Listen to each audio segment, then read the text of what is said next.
এবার আমি যে অঙ্কটি করব সেটি হচ্ছে A X square plus B X plus C is equal zero সমীকরণে মূলদ্বয় আলফা বিটা হলে alpha plus one by beta ও beta plus one by alpha মূল বিশিষ্ট সমীকরণ নির্ণয় করো। তাহলে আমরা দেখতে পাচ্ছি যে এখানে আমাদের একটা দ্বিঘাত সমীকরণ দেওয়া আছে এবং সেই দ্বিঘাত সমীকরণে দুটা মূল দেওয়া আছে এবং আমাদের আর একটা সমীকরণ নির্ণয় করতে বলছে যেটার দুইটা মূল আমাদের দিয়ে দিচ্ছে। এখন যদি আমাদের এই কোনো দ্বিঘাত সমীকরণ দেওয়া থাকে এবং তার যদি দুইটা মূল দেওয়া থাকে তাহলে আমরা লিখতে পারি মূলদ্বয়ের যোগফল আলফা প্লাস বিটা। যেহেতু একটা মূল আমাদের আলফা আর একটা মূল বিটা দেওয়া আছে, তাহলে মূলদ্বয়ের যোগফল সমান সমান আমরা জানি মাইনাস এক্স এর সহগ এখানে পাচ্ছি আমরা বি ডিভাইডেড বাই এক্স স্কোয়ারের সহগ, এক্স স্কোয়ারের সহগ হচ্ছে এ। তাহলে এটা আমরা একটা সমীকরণ দিয়ে রেখে দিতে পারি এবং দ্বিতীয় আরেকটা আমরা শর্ত জানি যে আলফা বিটা সমান সমান হচ্ছে অর্থাৎ মূলদ্বয়ের গুণফল আলফা প্লাস বিটা মানে মূলদ্বয়ের যোগফল সমান সমান আমরা জানি মাইনাস এক্স এর সহগ ডিভাইডেড বাই হচ্ছে এক্স স্কোয়ারের সহগ।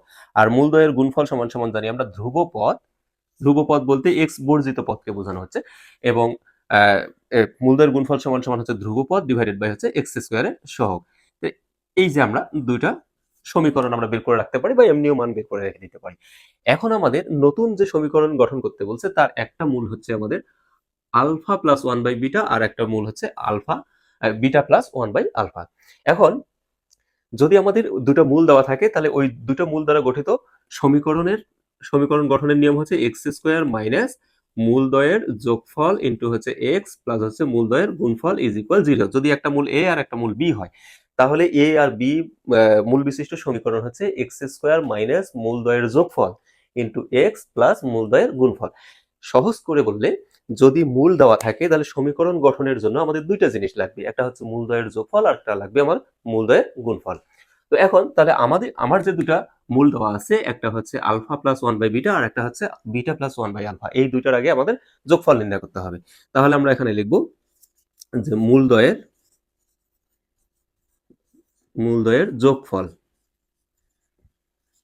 তাহলে মূলদ্বয়ের যোগফল একটা মূল হচ্ছে আমার alpha plus one by beta আর একটা মূল হচ্ছে আমার beta plus one by alpha. তাহলে আমরা যদি এখানে সাজায় লিখি আলফা প্লাস বিটা আর হচ্ছে ওয়ান বাই বিটা প্লাস হচ্ছে ওয়ান বাই আলফা, এই আলফা বিটাকে আলাদা করে নিলাম আর ওয়ান বাই বিটা আর ওয়ান বাই আলফাকে আলাদা করে নিলাম। তো এখন এখানে থাকলো আমাদের আলফা প্লাস বিটা আর এইখানে আমি লসাগু করি আলফা বিটা। তাহলে এইখানে যখন আমি ওয়ান বাই বিটার কাজ করতেছি এর নিচে বিটা আছে কি নাই আলফা, তাহলে আলফা দ্বারা ওকে গুণ। আর ওয়ান বাই আলফার কাজ যখন করতেছি তাহলে এর নিচে কি নাই বিটা নাই, তাহলে বিটা দ্বারা গুণ। এখন আমরা এই মানগুলো বসাই, আলফা প্লাস বিটার মান আমরা ইতিমধ্যে বের করে রাখছি মাইনাস বি বাই এ, তাহলে minus B by A plus তাহলে হচ্ছে minus B by A divided by alpha বিটার মান আমরা বের করে রাখছি সি বাই এ। তো এখন আমরা এই এ আর এই এ কেটে দিতে পারি, তাহলে আমরা পাচ্ছি এখানে মাইনাস বি বাই এ আর হচ্ছে মাইনাস বি বাই সি। এই যে মাইনাস আর প্লাস মিলে হচ্ছে মাইনাস।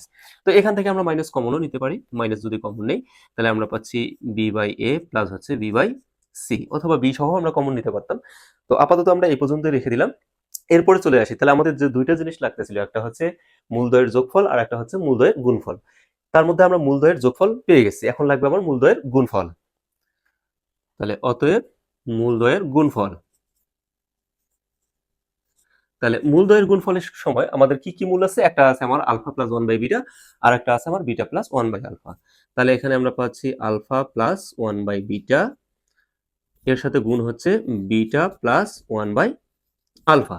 তো এখন যদি আমরা এটা ক্যালকুলেশন করি তাহলে আমরা পাচ্ছি আলফা আর বিটা গুণ করলে আমরা পাচ্ছি আলফা বিটা প্লাস আলফা আর ওয়ান বাই আলফা গুণ করলে পাচ্ছি আমরা ওয়ান বাই বিটা আর বিটা গুণ করলে পাচ্ছি আমরা ওয়ান, আর ওয়ান বাই বিটা আর ওয়ান বাই আলফা গুণ করলে পাচ্ছি আমরা ওয়ান বাই আলফা বিটা। তো এখন এইগুলোকে যদি আমরা সমাধান করি আলফা বিটা আর এখানে পাচ্ছি আমরা ওয়ান বাই আলফা বিটা আর এখানে ওয়ান আর ওয়ান মিলে আমি টু করে নিলাম। এখন আলফা বিটার মান আমাদের কি বের করা আছে সি বাই এ প্লাস তাহলে ওয়ান বাই আলফা বিটার মান হবে এ বাই সি প্লাস টু। তাহলে এই যে আমরা মূলদ্বয়ের যোগফল পেলাম এবং মূলদ্বয়ের গুণফল পেলাম, তাহলে আমরা এখন সমীকরণ গঠন করতে পারবো। তাহলে অতএব নির্ণয় সমীকরণ।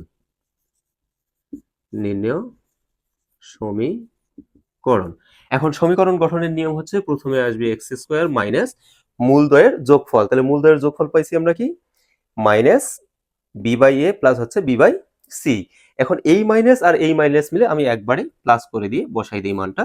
তাহলে পাচ্ছি বি বাই এ প্লাস হচ্ছে বি বাই সি ইন্টু হচ্ছে এক্স, কারণ সূত্র হচ্ছে আমাদের এক্স স্কোয়ার মাইনাস মূলদ্বয়ের যোগফল ইন্টু এক্স প্লাস মূলদ্বয়ের গুণফল প্লাস মূলদ্বয়ের গুণফল। এখন মূলদ্বয়ের গুণফল আমরা ফাইনালি কি পাইছি C by A plus A by C plus 2 is equal 0। আমরা যদি এই পর্যন্ত অ্যান্সার রেখে দেই তারপরে কোনো সমস্যা হবে না, এবং এখানে আমরা ইচ্ছে করলে লসাগুও করতে পারি। তো দরকার কি আমরা এখানেই অ্যান্সার রেখে দিব।